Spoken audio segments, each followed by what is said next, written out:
वालेकुम अस्सलाम जी, गुलाम मोहिद्दीन बोल रहा हूँ कराची से। सबसे पहले आप दोनों साहिबान को अस्सलाम वालेकुम।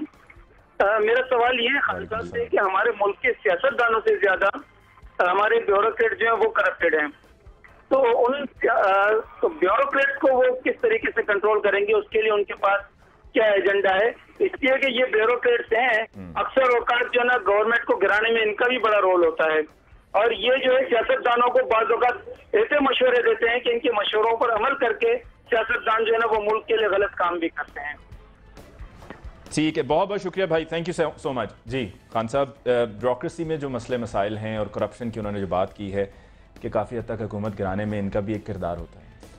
मैं अभी आपके सामने एक मिसाल दे रहा था कि 4 इन्होंने ब्यूरोक्रेसी होगी ना, 4 फाइनेंस सेक्रेटरीज बदले हैं, 8 FIA के हेड बदले हैं और 4 स्टेट बैंक गवर्नर्स बदले हैं। जब आप एक ईमानदार आदमी को काम नहीं करने देते, 2 नंबर आदमी को सेक्रेटरी बनाते हैं इसलिए कि उसके थ्रू पैसा बनाना होता है। अगर वो ईमानदार हो, आप पैसा नहीं बना सकते। यानी आपने जब तक आपके नीचे करप्ट ब्यूरोक्रेट ना हो, आप पैसा नहीं बना सकते। तो जब आप ऊपर से पैसा बना रहे हैं और आप एक आदमी ऐसे रखा है जो खुद भी आपके लिए भी और खुद भी पैसा बनाएगा, उसके नीचे सारा सिस्टम करप्ट हो जाता है। ठीक है, देखें आपने, अगर मैं आपको, क्योंकि इनमें से कोई कितने पॉलिटिशियंस जिन्होंने कोई इदारा बनाया है और चलाया है। मैंने शौकत खानम जो 4 अरब रुपए का 400 करोड़ रुपए का बजट है उसका साल का, ठीक है, उसमें मैंने जो सबसे पहले चीज़ की कि अगर आपका ऊपर का अमला ठीक है, करप्शन बड़े पैमाने पे हो ही नहीं सकती। और उसके तरीके हैं, देखें ना, 2-3 चीज़ें।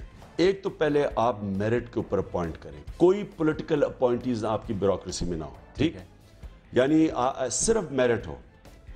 मेरा काम ब्यूरोक्रेट अपॉइंट ना करना हो, एक पब्लिक सर्विस कमीशन हो जो मेरिट के ऊपर अच्छे काबिल लोगों को ऊपर प्रमोशन दे। एक हो गया। दूसरा, आप इनको तनख्वाहें वो दें जिसमें इनका गुजारा हो सकता है। ठीक है, आप ब्यूरोक्रेट को सही तनख्वाह नहीं देंगे। मैं छोटी सी आपको मिसाल देता हूँ कि मैं अपने ऊपर तो, अगर जैसी महंगाई बढ़ती जा रही है, मैं अपने ऊपर तो पेट काट लूँगा, लेकिन मैं अपने बच्चे की फ्यूचर ज़ाया नहीं करूँगा। अब सरकारी स्कूलों के अंदर पढ़ाई है ही नहीं, इसका मतलब मुझे प्राइवेट स्कूल में भेजना पड़ेगा। खान साहब, आप प्राइवेट में अपनी पॉलिटिक्स में कहा करते थे उल्टा लटका दूंगा, तो जो सही नहीं होगा, सुधरेगा नहीं, उसको उल्टा लटका देंगे। आपको सख्त सजाएं देनी पड़ेंगी अगर आपने मुल्क बचाना है। आपको बड़े बड़े डाकुओं को, चाइना की मैं आपको मिसाल देता हूं, उन्होंने 150 वजीर पकड़ा, 150 वजीर, दो चीफ मिनिस्टर्स को फांसी दी। देखिए ना, आज चाइना सबसे दुनिया में तेजी से तरक्की कर रहा है। ठीक है, अगर अगर आप करप्शन को उस पैमाने पे चलने दें, वो आपको मुल्क को तबाह कर देता है। सिर्फ और सिर्फ तीसरी दुनिया करप्शन की वजह से। आप वो मुल्क देख लें जिधर सबसे कम करप्शन है, सबसे खुशहाल है। ठीक है, जो सबसे ज्यादा करप्ट है वो सबसे गरीब है। इसलिए आप, करप्शन तो अवाम पे टैक्स है। तो अच्छा, तो मेरी बात सुनने पहले, इनको तनख्वाहें दे जिनमें इनका गुजारा हो सके। हमने एक रिसर्च की थी कि 1935 में एक ब्रिगेडियर और एक कमिश्नर अपनी महीने की तनख्वाह में 70 तोला सोना खरीद सकता था। आज वो 2.5 तोला भी नहीं खरीद सकता। यानी आप उनको तनख्वाहें दें जिनमें गुजारा हो सके। अब मैं अपने बेटे को भेजने हैं अच्छे स्कूल में, इंग्लिश मीडियम में, क्योंकि उर्दू मीडियम को नौकरियां नहीं मिल रही। हमने भी तो तालीम को तबाह कर दिया ना। अब मैं वहाँ उसको, अब उसके लिए मेरी तनख्वाह में तो पैसे नहीं है। ठीक है, तो मैं मजबूर हूँ चोरी करने के लिए। इसलिए उनको पहले तनख्वाहें दें, मेरिट्स का सिस्टम लेके आए। ठीक है, और सबसे बड़ी बात यह है कि आपके ऊपर के वजीर जब ईमानदार होंगे, सिस्टम ऊपर से ठीक होता है, नीचे भी सब ठीक होंगे। और अच्छा, फिर आप एक नैब को आज़ाद करें। आज़ाद नैब हो जो गवर्नमेंट की करप्शन पकड़े, गवर्नमेंट के नीचे नैब ना हो। फिर FIA को आज़ाद करें। अब ये जो 8 FIA के उन्होंने हेड बदले हैं, ये इंटीरियर मिनिस्ट्री के नीचे हैं। इंडिपेंडेंस FIA और पुलिस, जो इन्वेस्टिगेटिंग एजेंसीज और पुलिस, ये इंटीरियर मिनिस्ट्री के नीचे नहीं होनी चाहिए। इनको इंडिपेंडेंट करें। ठीक है खान साहब, हमें लेनी है ब्रेक, और ब्रेक के बाद हम लौट कर आएंगे नाज़रीन। तो खान साहब से हम सदर पाकिस्तान आसिफ अली जरदारी साहब के जो 2 ओहदों का मामला चल रहा है उस पर बात करेंगे, और ये कि अब 12 जुलाई तक का जो टाइम दिया गया है वज़ीर आज़म पाकिस्तान राजा परवेज़ अशरफ साहब को सुल्ह-ए-हुक्काम को ख़त लिखने के लिए, उस पर क्या होगा? क्या इनकी नज़र में ख़त लिखा जाएगा या टाल मटोल करते करते एक और वज़ीर आज़म भी जाएगा और फिर कुछ और होगा? इस पर बात होगी एक ब्रेक के बाद।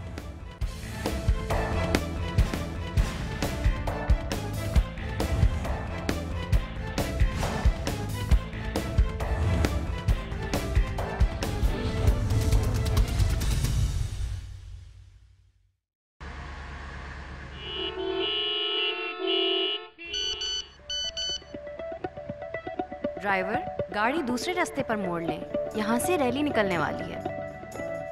गाड़ी में हूँ पर खबरों से दूर नहीं, क्योंकि जानते रहना लाजमी है। तो अभी अपना फोन उठाइए और समा SMS न्यूज़ अलर्ट्स हासिल करने के लिए SA टाइप कीजिए और भेज दीजिए 8125 पर। समा SMS न्यूज़ अलर्ट्स, जानते रहना लाजमी है।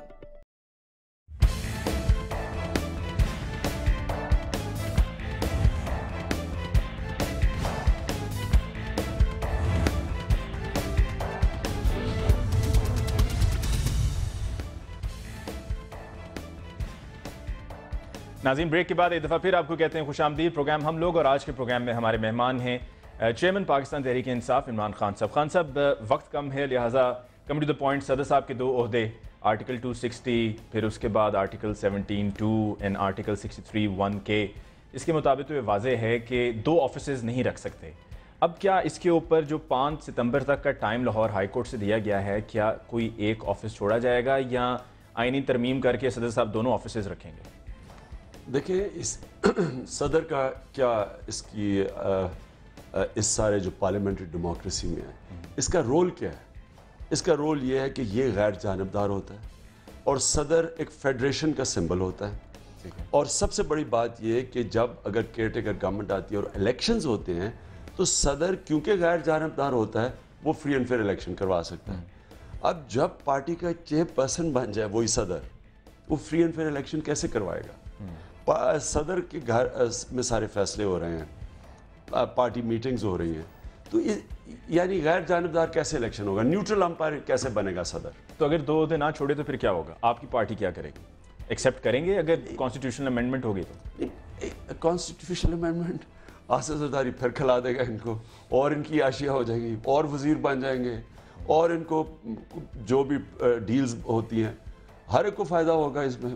इनकी तो याशी हुई है ना जो असेंबली में बैठे हुए हैं, क्योंकि माइनॉरिटी गवर्नमेंट है, उनको इकट्ठा रखने के लिए तो आपके क्या डालते रहो। तो मैं समझता हूँ कि ये हो ही नहीं। अगर इन्होंने कॉन्स्टिट्यूशनल अमेंडमेंट हो गई तो ये बिल्कुल आइन की स्पिरिट के खिलाफ इसलिए जाएगी क्योंकि इसका मतलब कि सदर गैर जानबदार नहीं रहेगा। ठीक है, देखिए ना, सारा फिर इसको हटना पड़ेगा caretaker setup. Asif Zardari caretaker setup नहीं बना सकता क्योंकि लोग कहेंगे कि ये तो है ही पीपल्स पार्टी का। माजी में ऐसा होता रहा है कि फजल इलाही चौधरी, फारूक लगारी सब ने अपने अपने ओहदे पार्टी के छोड़े थे, और फिर ये भी है कि आप छोड़ने के बाद भी 2 साल तक आप किसी पार्टी के साथ अपने आप को कनेक्ट नहीं कर सकते। खान साहब, ख़त लिखा जाएगा या नहीं लिखा जाएगा? क्या राजा परवेज़ अशरफ साहब भी वही करेंगे जो गिलानी साहब ने किया, या शायद अब स्विस हुकाम को ख़त लिख दिया जाए? पहले तो हम अपने आप से सवाल पूछें कि राजा साहब को प्राइम मिनिस्टर बनाया क्यों? क्या उनकी कोई बड़ी काबिलियत थी? क्या उन्होंने बड़े कारनामे अंजाम दिए थे? किस वजह से बनाया? सिर्फ एक वजह से कि उन्हें पता है कि राजा साहब कुर्बानी का बकरा बनने के लिए तैयार हैं, क्योंकि वो खुद कॉम्प्रोमाइज्ड हैं, रेंटल पावर में उनके ऊपर बहुत बड़ा सीरियस करप्शन के चार्जेस हैं। तो इसलिए उनकी क्वालिफिकेशन ये है कि क्योंकि उन्होंने जुर्म किए हुए हैं या उनके ऊपर करप्शन के केस हैं, इसलिए वो जो आसिफ जरदारी कहेंगे कि मेरा जो 600 करोड़ रुपया स्विट्जरलैंड में पड़ा है तुमने बचाना है, तुमने मेरे लिए कुर्बानी देनी है, तो राजा तैयार हो जाएगा कुर्बानी देने के लिए। और इसलिए क्यों बनाया है बताए ना? इस तो ये कुर्बानियां चलती रहेंगी। जो मुल्क के हालात हैं मुझे बताएं, अगर कोई भी अकल, थोड़ी सी भी अकल हो, वो बेहतरीन आदमी लेके आए चीफ एग्जीक्यूटिव, ठीक है, यानी जिसमें सबसे काबिल आदमी हो, वो उस आदमी को लेके आया है जो सबसे बड़ा फेलियर है। सुप्रीम कोर्ट खुद से जो है वो अपने रजिस्ट्रार के जरिए भी तो कह सकती है कि स्विस हुकाम को खत लिखा जाए, मामला ही खत्म हो जाए। मेरे ख्याल में ये होना चाहिए। ये सारा ड्रामा जो है ये ऐसी मजाक बना हुआ है, इन्होंने पाकिस्तान का मजाक बना दिया है। और अच्छा ऊपर से सुप्रीम कोर्ट के ऊपर हमला करते जा रहे हैं कि जो गैर जमहूरी है। तो यानी इनका मतलब ये है कि पहले आप अमेरिका के साथ हाथ जोड़ के कहें जी जो आप कहेंगे हम आपकी खिदमत करेंगे, जो मेमो गेट में साबित हो गया है। मेमो गेट में ये साबित हो गया है कि इन्होंने हम आपकी खिदमत बेहतर कर सकेंगे, आज ज़्यादा अपने लोग मारेंगे, जो आप कहेंगे हम करेंगे, बस फौज में हमारे साथ। तो पहले आप अमेरिका की खिदमत करें, उन्हें कहे हमारे करप्शन के केस माफ़ करवा दो, उसके बाद सारे डाकुओं को ऊपर ले आओ, मुल्क पे बैठा दो। उसके बाद जब सुप्रीम कोर्ट इनको कहे जी आपने चोरी किया, कहे जी जमहूरियत खतरे में है। یہ تو پاکستان یہ تو جمہوریت کا مذاق ہو رہا ہے. سپریم کورٹ کو خود سے اب یہ ایکشن کر لینا چاہیے کہ اپنے رجسٹرار کے ذریعے خط لکھ. دیکھیں جی، آصف زرداری کا سارا مقصد یہ ہے، ساری ٹیم وہ ہے جو آصف زرداری کی کرپشن بچائے گی. ٹھیک ہے. اب اس نے کسی صورت، کیونکہ ایک دفعہ وہاں خط چلا گیا، یہ 600 کروڑ تو ایک پیسہ ہے نا، اس کے بعد بڑے اور 600 کروڑ پڑے ہوئے ہیں باہر ان کے پیسے. تو اس لیے میرے خیال میں یہ سب اکٹھے ہو جائیں گے اس پہ. ان کو ڈر ہے، آصف زرداری ان کو ڈرائے گا کہ دیکھو میرا ایک دفعہ باری آ گئی، وہ آگئی باری تمہاری ہے، تو انہوں سب نے اکٹھے ہو جانا ہے. جمہوریت بچانے کے لیے سب پھر اکٹھے ہو جائیں گے. خان صاحب، آخر میں 2 سوال میں آپ سے پوچھنا چاہوں گا آپ کی پارٹی کے حوالے سے. آپ کی پارٹی کے بارے میں آپ کا یہی کہنا ہے کہ جو لوگ آپ کی پارٹی میں آ رہے ہیں ان کی سوچ آپ کی پارٹی کی ہے، آپ کی پارٹی کا منشور ہے، تبدیل ہیں. وہ جو پہلے تھے وہ سب ایک طرف ہو گیا. 27 مئی کو جلسہ ہوا راولپنڈی شہر میں، لیاقت باغ میں، اور اس کے ساتھ ہی ملکہ علاقہ، گنج منڈی کا علاقہ، جہاں پر میں نے خود اپنی آنکھوں سے جو ہوتے ہوئے دیکھا، میں چاہوں گا کہ وہ آپ بھی دیکھیے اور آپ کی پھر میں اس پہ رائے جاننا چاہوں گا. دیکھیے.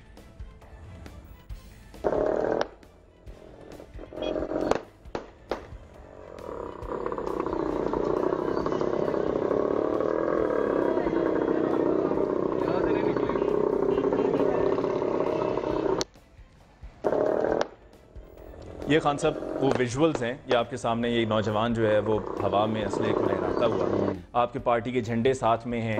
کیونکہ ہم تمام پولیٹیکل پارٹیز کو ہم میڈیا پہ کنڈیم کرتے ہیں کہ جی ضمنی انتخاب ہوئے تو ANP کے کارکنان نے یہ کیا، نون کے کارکنان نے یہ کیا، پیپلز پارٹی کے کارکنان نے یہ کیا. آپ کی اپنی پولیٹیکل پارٹی میں بھی اب یہی سب کچھ ہو رہا ہے، تو پھر فرق کیا ہے خان صاحب؟ یہ ایک آپ انسیڈنٹ بتا رہے ہیں، مجھے اس کا آئیڈیا نہیں ہے. لیکن ہم یہ ایکسپیکٹ نہیں کرتے ہیں کہ پاکستان تحریک انصاف کا بھی ہم نے فیصلہ آباد میں ابھی یہ کیا پروٹیسٹ، آپ کے سامنے ہے. ایک جگہ توڑ پھوڑ نہیں ہوئی.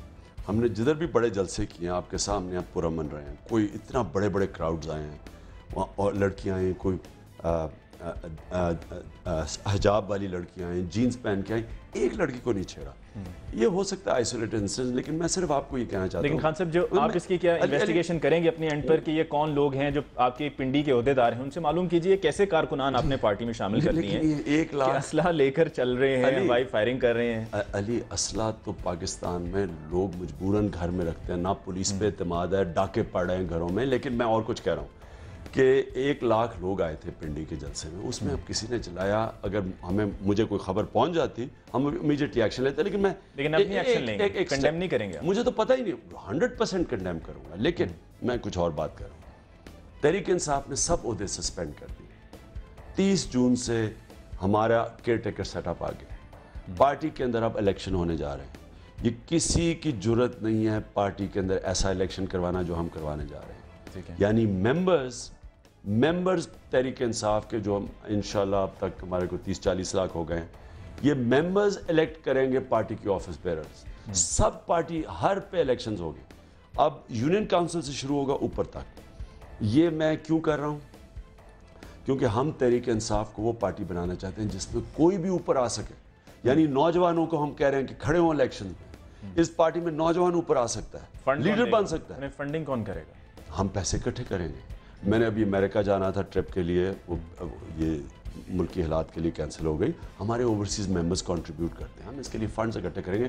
لیکن یہ جو الیکشن ہم کرنے جا رہے ہیں، یہ ایک ایسا الیکشن ہے جو انشاءاللہ فیوچر میں پاکستان کی الیکشن کمیشن ہمارے سے سیکھے گی. یعنی کہ یہ ڈیجیٹل ہوگا، یہ موبائل فون کے ذریعے ہوگا.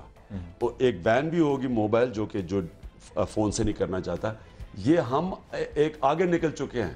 یعنی کہ ہم وہ پیپر، وہ جو کاغذی الیکشن نہیں، پیسے دے کے آپ اپنے لوگوں کو نہیں لے کے آئیں گے، لوگ گھر بیٹھے بیٹھے ووٹ ڈال سکتے ہیں. یہ جو الیکشن ہوگا انشاءاللہ یہ ہم الیکشن کمیشن کو بتائیں گے کہ آگے آپ نے پاکستان میں فری اینڈ فیئر الیکشن کیسے کرنا. خان صاحب، پروگرام کا وقت ختم ہو رہا ہے. آپ کا بہت بہت شکریہ کہ اب تشریف لائے، اور اب وقت آنے پر پتہ چلے گا کہ فری اینڈ فیئر الیکشنز ہوں گے نہیں ہوں گے، اور آپ کی پارٹی میں کیا نوجوان اوپر آئیں گے یا جو آپ کی پارٹی کے مختلف عہدیدار ہیں جو مختلف پوزیشنز لے کے بیٹھے ہوئے ہیں انہیں کو موقع ملے گا، انہیں کو ٹکٹ ملے گی. ناظرین، اس کے ساتھ ہی آج کے پروگرام کا وقت ختم ہوا چاہتا ہے. انشاءاللہ آپ کی خدمت میں پھر حاضر ہوں گے. تب تک کے لیے مجھے علی ممتاز کو دیجیے اجازت. جاتے جاتے ہمارا ای میل ایڈریس ہم لوگ @sama.tv، ہمیں اپنی آراء سے آگاہ کرتے رہیے. اللہ نگہبان.